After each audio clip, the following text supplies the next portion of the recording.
Have you ever felt the weight of a room shift, not because someone shouted or demanded, but simply because they left? They didn't storm out.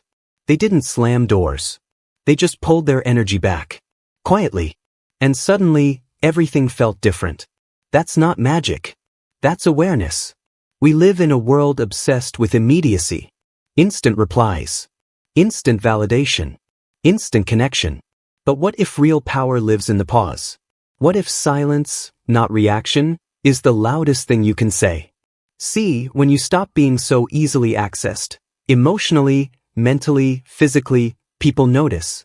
Not because they miss you, but because they miss the control they had over your responses, over your time, over your heart. You've been conditioned to respond, to explain, to keep the peace. But at what cost? Every time you say yes, when your soul screams no, you give away a piece of yourself. And the worst part? No one notices you're unraveling. They're too busy enjoying the version of you that's always available. But here's the turning point. The moment you begin to withhold your automatic reactions, everything shifts.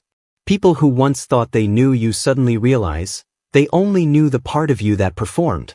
The surface. The script. Carl Jung once said, everything that irritates us about others can lead us to an understanding of ourselves. So ask yourself, who gets disturbed when you withdraw? Who starts to poke, prod, provoke, just to get a reaction from you? That tells you everything. They weren't engaging with you, they were engaging with the access they had to you. And when that access disappears, so does their illusion of control. Here's the hard truth. Being constantly available isn't kindness. It's self-abandonment dressed as virtue. You learned this early. Be good. Be polite. Be needed. But no one taught you how to be whole. No one taught you that silence can be sacred. And yet, it is. Withdrawing isn't weakness. It's reclamation. Reclaiming your space. Your energy. Your right to be selective with your presence. Not everyone deserves a front row seat to your life. So I'll ask you this. How long will you keep being a character in someone else's story, instead of the author of your own? Jung talked about the persona, the mask we wear to function in society. You wear yours well, agreeable, quick to respond, always reliable. But deep down, aren't you tired? Tired of smiling through your exhaustion? Of explaining yourself to people who never truly listen? You think being available makes you lovable. But often, it just makes you used. The more people know they can access you at any time, the less they respect your time. The more they expect you to understand, forgive, or fix, the more invisible you become. Being overavailable is emotional erosion. It happens slowly, quietly.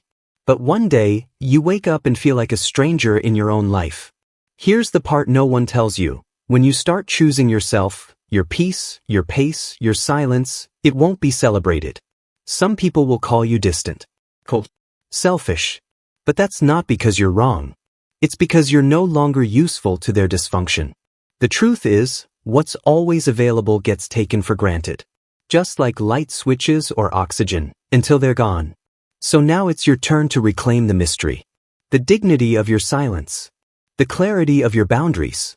And the depth of your presence, reserved only for those who have earned it. Because people don't value what they don't have to earn. And your energy? Your attention? Your inner world? That's sacred.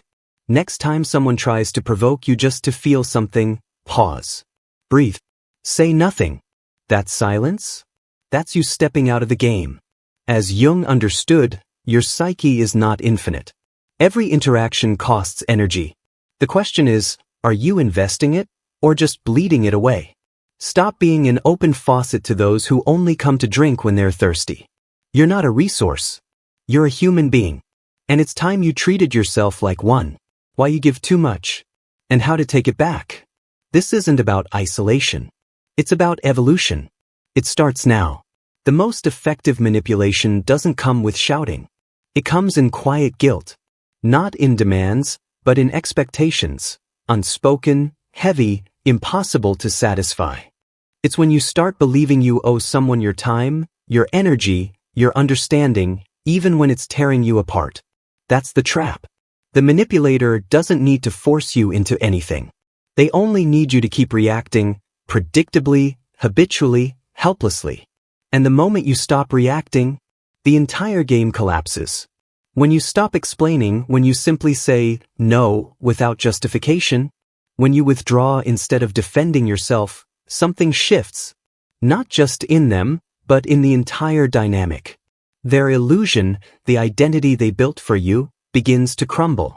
The mask they placed on you slips, and now they have to look at who they are without your emotional labor holding them together. And that terrifies them. Because your absence is not just silence. It's a mirror, and it reflects back their own emptiness. You see, your unavailability isn't cruelty. It's a confrontation. A confrontation they've spent their entire life avoiding. Because when you stop being who they expect, they're left alone with who they are. And not everyone is ready to meet themselves. So they lash out. With criticism, with drama, with guilt. Not because you're wrong, but because you've stopped being useful. You're no longer the mirror that flatters their denial. Carl Jung once said, "We do not become enlightened by imagining figures of light, but by making the darkness conscious."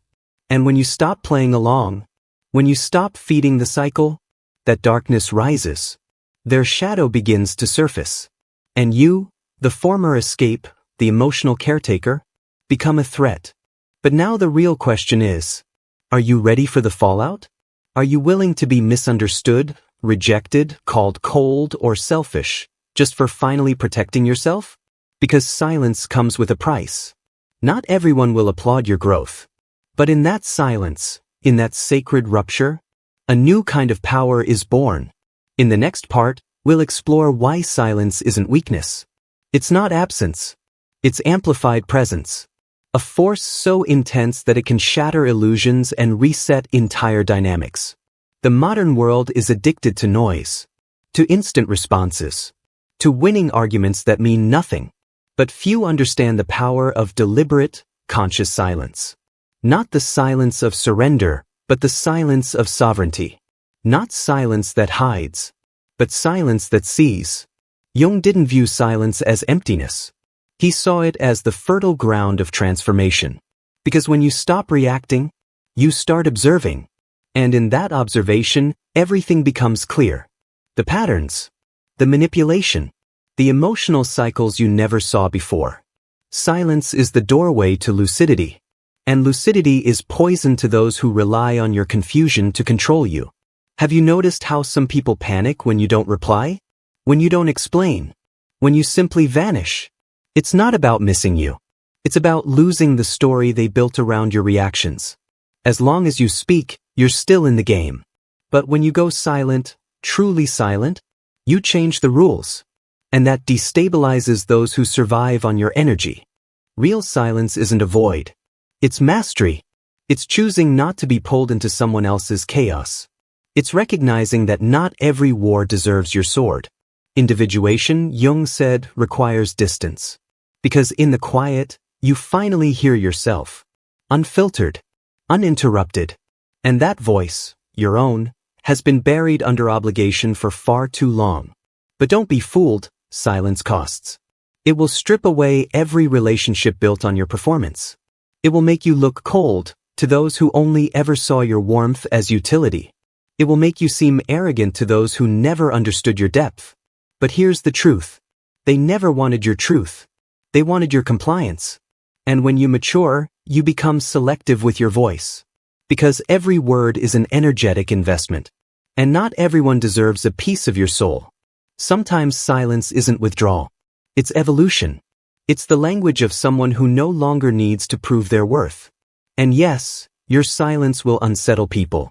Because it forces them to listen to the noise within themselves. And no argument you could make is louder than that. You don't need to explain your absence. It explains itself. And those who feel threatened by your quiet, they're simply revealing how much they depended on your disempowerment to feel strong. But the deepest silence is not the one that breaks others. It's the silence that rebuilds you. From within. Where your power isn't loud, but unshakable. And in that stillness, you finally begin to remember who you were before the world told you who to be. This is the part they don't teach. That protecting your peace might make you lonely, but it also makes you free. In the next part, we'll go even deeper. Not just into the silence, but into what comes after. Because it's not enough to go quiet. You must also become intentional. With your energy, with your time, with your truth. It's time to stop wasting your soul on those who never truly saw you. And start giving it back to the one who always needed it most.